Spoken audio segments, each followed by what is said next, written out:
누가복음 17장. 예수님께서 제자들에게 말씀하셨습니다.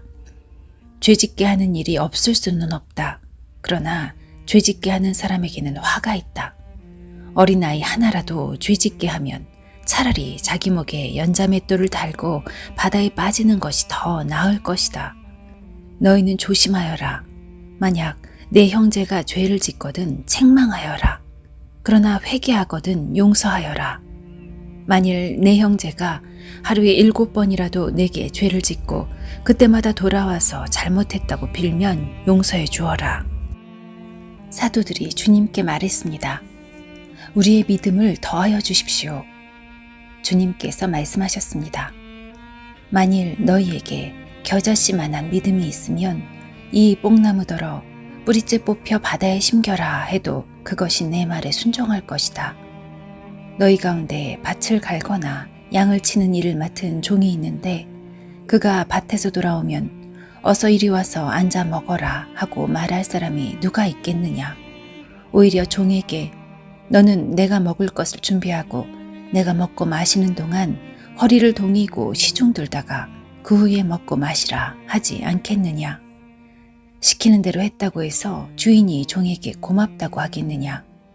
이와 같이 너희도 명령받은 것을 다 행하고 나서 우리는 가치 없는 종입니다. 우리는 그저 해야 할 일을 했을 뿐입니다. 라고 말해야 할 것이다. 예수님께서 예루살렘으로 가시는 길에 사마리아와 갈릴리 사이를 지나시게 되었습니다. 예수님께서 어떤 마을에 들어가시다가 10사람의 문둥병 환자를 만났습니다. 그들은 멀리 서서 목소리를 높였습니다. 예수 선생님, 우리에게 자비를 베풀어 주십시오. 예수님께서 그들을 보시고 제사장에게 가서 너희 몸을 보여라 하고 말씀하셨습니다. 그들은 가는 도중에 몸이 깨끗하게 되었습니다.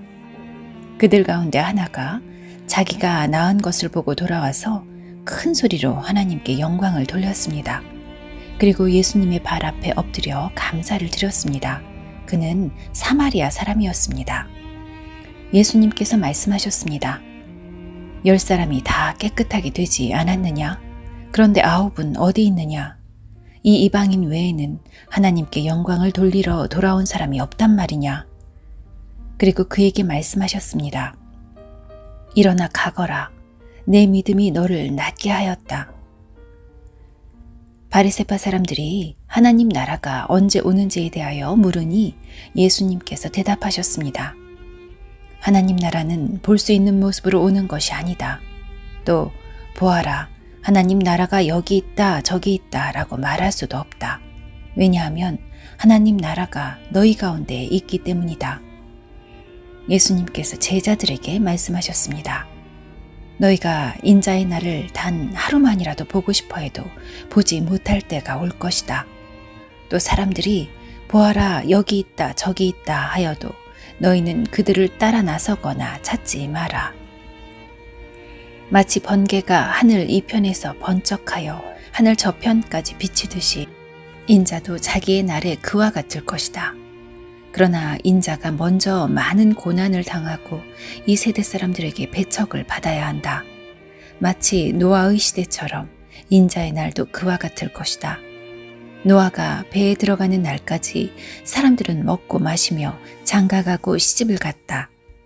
그러다가 홍수가 나서 그들을 모두 멸망시켰다. 롯의 시대에도 이와 같은 일이 있었다. 사람들이 먹고 마시며 사고 팔고 심고 집을 지었다.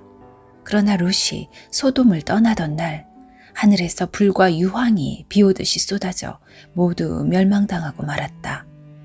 인자가 나타나는 날에도 바로 그와 같을 것이다. 그날에 지붕 위에 있는 사람은 집안에 있는 물건을 가지러 내려가지 마라. 들에 있는 사람도 돌아가지 마라. 롯의 아내를 기억하여라. 누구든지 자기의 생명을 지키려고 하는 사람은 잃을 것이다. 그러나 자기 생명을 버리는 사람은 얻을 것이다. 내가 너희에게 말한다. 그날에 2사람이 한 자리에 누워 있을 것이나 하나는 데려가고 하나는 남겨둘 것이다. 2여자가 같은 곳에서 함께 맷돌을 갈고 있을 것이나 하나는 데려가고 하나는 남겨지게 될 것이다. 그때 제자들이 대답했습니다. 주님, 어디에서 그런 일이 일어나겠습니까? 예수님께서 제자들에게 시체가 있는 곳에는 독수리들이 모인다 라고 말씀하셨습니다.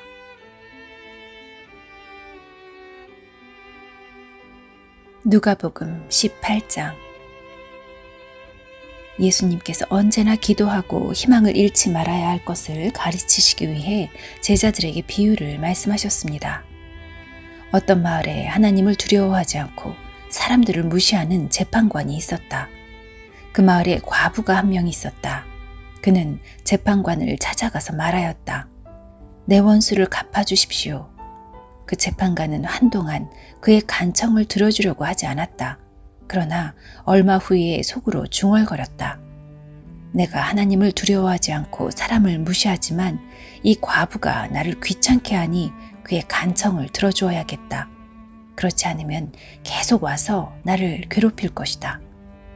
주께서 말씀하셨습니다. 이 불의한 재판관이 말한 것을 들으라.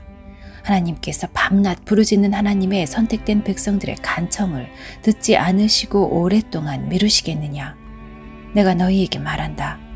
하나님께서 속히 그의 백성들에게 정의를 베푸실 것이다.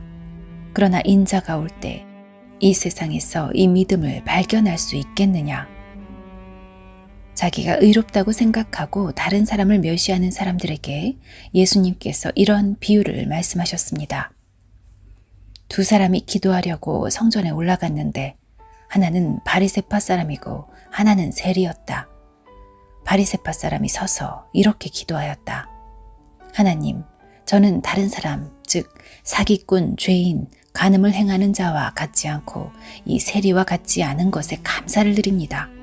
저는 일주일에 2번씩 금식하며 모든 수입의 11조를 바칩니다. 한편 세리는 멀리 서서 감히 눈을 들어 하늘을 보지도 못하고 다만 가슴을 치며 말했다. 하나님, 이 죄인을 불쌍히 여겨주십시오. 내가 너희에게 말한다. 이 사람이 저 바리새파 사람보다 의롭다는 인정을 받고 집으로 돌아갔다. 누구든지 자기를 높이는 사람은 낮아지고 자기를 낮추는 사람은 높아질 것이다. 사람들이 예수님께서 만져주시기를 원하여 어린아이들을 데리고 왔습니다. 제자들이 이를 보고 그들을 꾸짖었습니다. 그러나 예수님께서 그들을 부르시고 말씀하셨습니다. 어린아이들이 내게로 오는 것을 막지 마라. 하나님 나라는 이런 어린아이들의 것이다. 내가 진정으로 너희에게 말한다.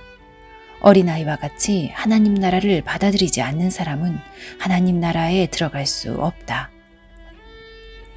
어떤 지도자가 예수님께 선한 선생님, 영생을 얻으려면 무엇을 해야 합니까? 라고 물었습니다. 예수님께서 대답하셨습니다. 왜 나를 선하다고 하느냐? 선한 분은 오직 하나님 한 분뿐이시다. 너는 계명들을 알고 있다. 간음하지 마라, 살인하지 마라, 도둑질하지 마라, 거짓 증언하지 마라, 내 아버지와 어머니를 공경하여라. 그가 대답했습니다. 이 모든 것을 저는 어려서부터 다 지켜왔습니다.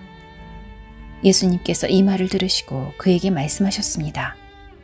내게 아직도 부족한 것이 하나 있다. 내 재산을 다 팔아 가난한 사람들에게 나누어 주어라. 그러면 하늘에서 보화를 얻을 것이다. 그리고 와서 나를 따르라. 이 말씀을 듣고 그는 몹시 근심하였습니다. 왜냐하면 그는 큰 부자였기 때문입니다. 예수님께서 그를 보시며 말씀하셨습니다. 부자가 하나님 나라에 들어가는 것이 참으로 어렵다. 부자가 하나님 나라에 들어가는 것보다 낙타가 바늘구멍으로 지나가는 것이 더 쉽다. 사람들이 이 말씀을 듣고 말했습니다. 그렇다면 누가 구원받을 수 있겠습니까? 예수님께서 말씀하셨습니다. 사람으로는 할 수 없는 것을 하나님께서는 하실 수 있다. 그때 베드로가 말했습니다. 우리는 모든 것을 버리고 주님을 따랐습니다. 예수님께서 제자들에게 말씀하셨습니다. 내가 진정으로 너희에게 말한다. 하나님 나라를 위해 집이나 아내나 형제나 부모나 자녀를 버린 사람은 이 세상에서 여러 배로 받을 것이요 또한 오는 세상에서 영생을 얻을 것이다. 예수님께서 12제자를 따로 부르시고 말씀하셨습니다. 보아라, 우리는 예루살렘으로 올라간다. 인자에 대하여 예언자들이 기록한 모든 일이 이루어질 것이다. 인자가 이방인들에게 넘겨져 조롱을 당하고 모욕을 당하며 침뱉음을 당할 것이다. 그리고 이방인들이 인자를 채찍질한 후 죽일 것이다. 그러나 3일 만에 다시 살아날 것이다. 그러나 제자들은 이 말씀을 하나도 이해하지 못하였습니다. 이 말씀의 뜻이 감추어져 있어서 제자들은 예수님이 하시는 말씀을 이해하지 못하였습니다. 예수님께서 여리고에 가까이 가셨을 때였습니다. 어떤 보지 못하는 사람이 길가에 앉아 구걸하고 있었습니다. 많은 사람들이 지나가는 소리를 듣고 그가 무슨 일인지 물었습니다. 사람들이 나사렛 예수님이 지나가신다고 말해 주었습니다. 그러자 그는 큰 소리로 외쳤습니다. 다윗의 자손 예수님, 제게 자비를 베풀어 주십시오. 앞서가던 사람들이 그를 엄히 꾸짖으며 조용히 하라고 했습니다. 그러나 그는 더욱 큰 소리로 외쳤습니다. 다윗의 자손이여, 제게 자비를 베풀어 주십시오. 예수님께서 걸음을 멈추시고 그를 데려오라고 명하셨습니다. 그가 가까이 왔을 때 예수님께서 물으셨습니다. 무엇을 해주기를 원하느냐? 그러자 그가 대답하였습니다. 주님, 다시 보기를 원합니다. 예수님께서 그에게 말씀하셨습니다. 눈을 떠 보아라. 내 믿음이 너를 낫게 하였다. 그 즉시 그가 눈을 뜨고 예수님을 따르며 하나님께 영광을 돌렸습니다. 모든 사람들이 이것을 보고 하나님께 찬양을 드렸습니다.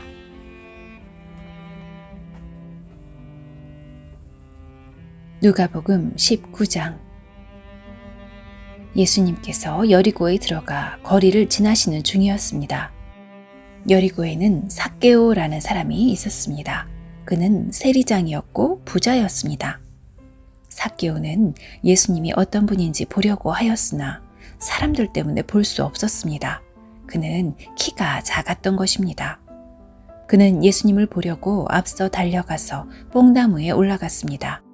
왜냐하면 예수님께서 그 길을 지나실 것이었기 때문입니다. 예수님께서 그곳에 이르러 위를 쳐다보시고 삭개오에게 말씀하셨습니다. 삭개오야, 어서 내려오너라. 오늘 내가 내 집에서 묵어야 하겠다. 삭개오가 빨리 내려와 예수님을 기쁘게 맞이했습니다. 사람들은 이것을 보고 모두 수군거렸습니다. 저 사람이 죄인의 집에 묵으려고 들어갔다. 삭개오가 서서 주님께 말씀드렸습니다. 주님, 제 재산의 절반을 가난한 사람들에게 주겠습니다.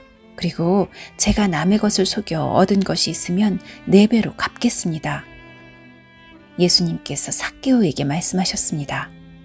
오늘 이 집에 구원이 찾아왔다. 이 사람도 아브라함의 자손이다. 인자는 잃어버린 사람을 찾아 구원하러 왔다. 사람들이 예수님의 말씀을 듣고 있을 때 예수님께서 비유를 들어 말씀해 주셨습니다. 이 비유를 드신 것은 예수님께서 예루살렘에 가까이 오셨으므로 사람들이 곧 하나님 나라가 나타날 것으로 생각하였기 때문입니다. 예수님께서 말씀하셨습니다. 어떤 귀족이 왕위를 받아오려고 먼 나라로 가게 되었다. 그는 10명의 종을 불러 한 문화씩 10문화의 돈을 나눠주면서 말했다. 내가 돌아올 때까지 장사를 하여라. 그러나 그들은 그를 미워하여 밀사를 뒤따라 보내어 왕위를 줄 사람에게 말을 전하였다. 우리는 이 사람이 우리의 왕이 되는 것을 원하지 않습니다. 그러나 그 귀족은 왕위를 받아가지고 돌아와서 돈을 맡겼던 종들을 불러 장사를 어떻게 했는지 알아보려고 하였다. 첫 번째 종이 와서 말했다. 주인님의 한 문화로 10문화를 만들었습니다. 왕이 그에게 말했다. 잘하였다, 착한 종아. 내가 아주 작은 일에 충실하였으니 내게 10마을을 맡기겠다. 두 번째 종도 와서 말했다. 주인님의 한 문화로 5문화를 만들었습니다. 왕이 그에게도 말했다. 내게는 5마을을 맡기겠다. 그런데 또 다른 종이 와서 이렇게 말하였다. 주인님의 돈을 보십시오. 내가 이것을 수건에 싸두었습니다. 주인님은 엄하신 분이라 제가 주인님을 두려워하여 그렇게 했습니다. 주인님은 맡기지 않은 것을 가져가고 심지도 않은 것을 걷어들이십니다. 그러자 주인이 그에게 말하였다. 이 악한 종아, 내가 한 말로 너를 판단하겠다. 너는 내가 맡기지 않은 것을 가져가고 심지도 않은 것을 걷어들이는 엄한 사람으로 알았느냐? 그렇다면 왜 내 돈을 은행에 맡기어 내가 돌아왔을 때 이자와 원금을 받게 하지 않았느냐? 그리고서 주인은 곁에 선 사람들에게 말했다. 저에게 있는 문화를 빼앗아 10문화 가진 사람에게 주어라. 그러자 사람들이 말했다. 주인님, 그에게는 이미 10문화가 있습니다. 내가 너희에게 말한다. 있는 사람은 더 받을 것이고 없는 사람은 있는 것마저 빼앗길 것이다. 내가 왕이 되는 것을 원치 않던 내 원수들을 끌어다가 내 앞에서 죽여라. 예수님께서 이 말씀을 하시고 앞장서서 예루살렘을 향해 올라가셨습니다. 올리브산 근처에 있는 벳바게와 베다니에 이르렀을 때였습니다. 예수님께서 2 제자를 보내셨습니다. 그리고 말씀하셨습니다. 맞은편 마을로 가거라. 그곳에 들어가면 아무도 타보지 않은 나귀 새끼 1마리가 메어 있는 것을 볼 것이다. 그것을 풀어 이리 끌고 오너라. 만일 누가 왜 나귀를 푸시오 하고 묻거든 주님께서 필요하시답니다 라고 말하여라. 보냄을 받은 제자들이 가보니 예수님께서 말씀하신 대로 나귀 새끼를 발견했습니다. 그들이 나귀 새끼를 풀자 주인이 그들에게 물었습니다. 왜 나귀 새끼를 푸시오? 제자들이 대답했습니다. 주님께서 필요하시답니다. 제자들이 나귀를 예수님께 끌고 와서 자기들의 겉옷을 벗어 나귀의 등에 펴고 예수님을 태웠습니다. 예수님께서 가실 때에 사람들이 겉옷을 벗어 길에 펼쳤습니다. 예수님께서 올리브산 비탈길 가까이 오셨을 때 모든 제자들이 기뻐하며 큰 소리로 하나님을 찬양하였습니다. 그것은 이들이 여러 가지 기적을 목격했기 때문입니다. 주님의 이름으로 오시는 왕에게 복이 있다. 하늘에는 평화, 가장 높은 곳에는 영광. 그러자 사람들 사이에 있던 몇몇 바리새파 사람들이 예수님께 말했습니다. 선생님, 제자들을 꾸짖으십시오. 예수님께서 대답하셨습니다. 내가 너희에게 말한다. 이 사람들이 잠잠하면 돌들이 소리를 지를 것이다. 예수님께서 예루살렘에 가까이 오셔서 그 도시를 바라보시고 눈물을 흘리셨습니다. 그리고 말씀하셨습니다. 오늘 내가 평화의 길을 알았더라면 좋았을 텐데 그러나 지금은 이것이 너에게 감춰져 있다.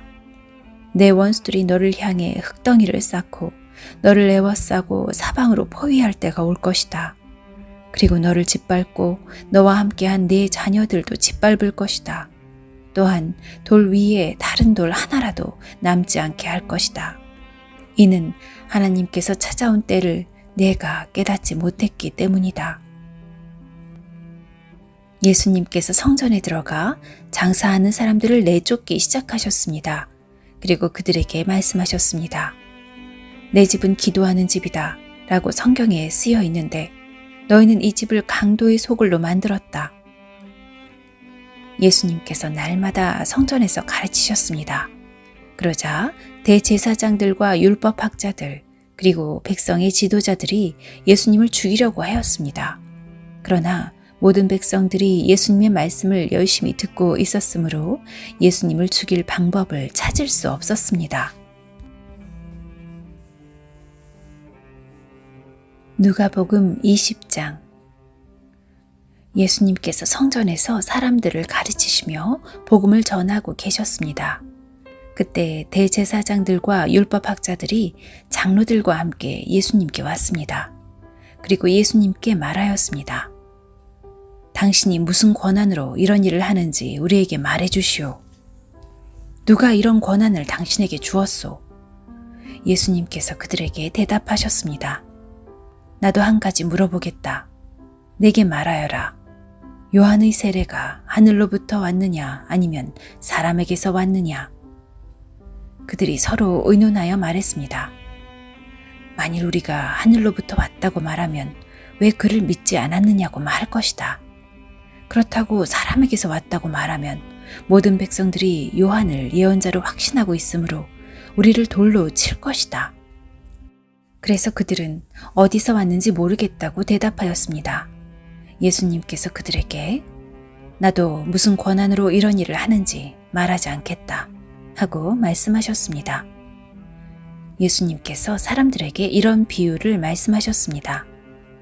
어떤 사람이 포도원을 만들어 농부들에게 세를 주고 오랫동안 여행을 갔다. 포도철이 되어 그 사람은 포도원의 수확 중에서 얼마를 거두려고 종 하나를 농부들에게 보냈다. 그러나 포도원 농부들은 그를 때리고 빈손으로 돌려보냈다. 주인은 다른 종을 보냈다. 그러나 그 종도 때리고 온갖 모욕을 주고 빈손으로 돌려보냈다. 주인은 세 번째 종을 보냈다. 이 종에게도 농부들이 상처를 입혀 쫓아내었다. 포도원 주인은 말했다. 어떻게 할까? 내 사랑하는 아들을 보내야겠다. 아마도 내 아들은 존경할 것이다. 포도원 농부들이 그를 보고 서로 의논했다. 이 사람은 상속자다. 이 사람을 죽여 유산을 우리가 가로채자. 그들은 아들을 포도원 밖으로 끌어내어 죽였다. 그러면 포도원 주인이 농부들을 어떻게 하겠느냐? 그가 돌아와 포도원 농부들을 죽이고 포도원은 다른 사람들에게 넘길 것이다. 사람들이 이 말씀을 듣고 말했습니다. 그런 일이 제발 일어나지 않았으면 좋겠습니다. 예수님께서 그들을 바라보시며 말씀하셨습니다. 그러면 건축자들의 버린 돌이 집 모퉁이의 머릿돌이 되었다고 기록된 것은 무슨 뜻이냐? 누구든지 그 돌 위에 떨어지는 사람은 부서질 것이요. 이 돌이 누구 위에 떨어지든지 그를 가루로 만들 것이다. 율법학자들과 대제사장들이 예수님께서 이 비유를 자기들을 빗대어 하신 말씀인 줄 알았습니다. 그래서 즉시 예수님을 잡기를 바랐으나 사람들을 두려워하였습니다. 율법학자와 대제사장들은 예수님을 지켜보았습니다. 그리고 의로운 사람들인 척 가장한 정탐꾼을 보내서 예수님께서 하시는 말씀 가운데 트집을 잡으려고 하였습니다. 그리고는 예수님을 총독에게 넘기려고 하였습니다. 이들이 예수님께 물었습니다. 선생님, 우리는 선생님이 옳게 말씀하시고 가르치시는 것을 압니다. 선생님은 차별을 하지 않으시며 진실되게 하나님의 길을 가르치시는 것을 압니다. 우리가 가이사에게 세금을 바치는 것이 옳습니까? 옳지 않습니까? 예수님께서 이들의 계략을 아시고 말씀하셨습니다. 데나리온 동전 하나를 가져오너라. 이 돈에 누구의 얼굴과 이름이 새겨져 있느냐? 그들이 대답했습니다. 가이사의 것입니다. 예수님께서 그들에게 말씀하셨습니다. 가이사의 것은 가이사에게, 하나님의 것은 하나님께 바쳐라. 그들은 사람들 앞에서 예수님의 말씀을 트집 잡을 수 없었습니다. 오히려 예수님의 대답에 놀라서 말문이 막히고 말았습니다. 부활이 없다고 하는 사두개파 사람들 가운데 몇몇이 예수님께 왔습니다. 그리고 예수님께 물었습니다. 선생님, 모세는 형이 자식 없이 아내를 두고 죽으면 동생이 형수와 결혼하고 형을 위해서 자식을 낳아야 한다고 했습니다. 그런데 7 형제가 있었습니다. 첫째가 아내를 얻었으나 자식이 없이 죽었습니다. 그리고 둘째도 자식 없이 죽었습니다. 셋째도 마찬가지였습니다. 결국 7 형제가 모두 자식이 없이 죽었습니다. 마침내 그 여자도 죽었습니다. 그러면 부활 때 그는 누구의 아내가 되어야 합니까? 7 형제가 모두 그를 아내로 맞이하였으니 말입니다. 예수님께서 그들에게 말씀하셨습니다. 이 세대의 아들들은 장가가고 시집간다. 그러나 죽었다가 다시 부활하여 하늘나라에서 살 자격이 인정된 사람들은 장가도 가지 않고 시집도 가지 않는다. 그들은 천사들과 같아서 다시 죽을 수도 없다. 그들은 부활의 아들들이므로 하나님의 자녀들이다. 죽은 사람들의 부활에 대해서는 모세도 떨기나무가 나오는 대목에서 잘 보여주었다. 모세는 주님을 아브라함의 하나님, 이삭의 하나님, 야곱의 하나님이라고 하였다. 하나님은 죽은 사람들의 하나님이 아니라 살아있는 사람들의 하나님이시다. 이들 모두는 하나님께 대하여 살아있다. 율법학자 몇 사람이 대답하였습니다. 선생님, 옳은 말씀을 하셨습니다. 사람들은 예수님께 감히 더 이상 묻지 못하였습니다. 예수님께서 그들에게 말씀하셨습니다. 사람들이 왜 그리스도를 다윗의 아들이라고 하느냐? 다윗이 시편에서 직접 말하였다. 주께서 내 주에게 말씀하셨습니다. 너는 내 오른쪽에 앉아라. 내가 내 원수들을 내 발판으로 삼을 때까지. 다윗이 그리스도를 주님이라고 하였는데 어떻게 그리스도가 다윗의 자손이 되겠느냐? 모든 백성들이 듣고 있을 때에 예수님께서 제자들에게 말씀하셨습니다. 율법학자를 주의하여라. 이들은 긴 옷을 입고 다니는 것을 좋아하며 시장에서 인사받는 것과 회당과 잔치에서 윗자리를 좋아한다. 이들은 과부의 집을 삼키며 남에게 보이려고 길게 기도한다. 이들은 더 큰 심판을 받을 것이다.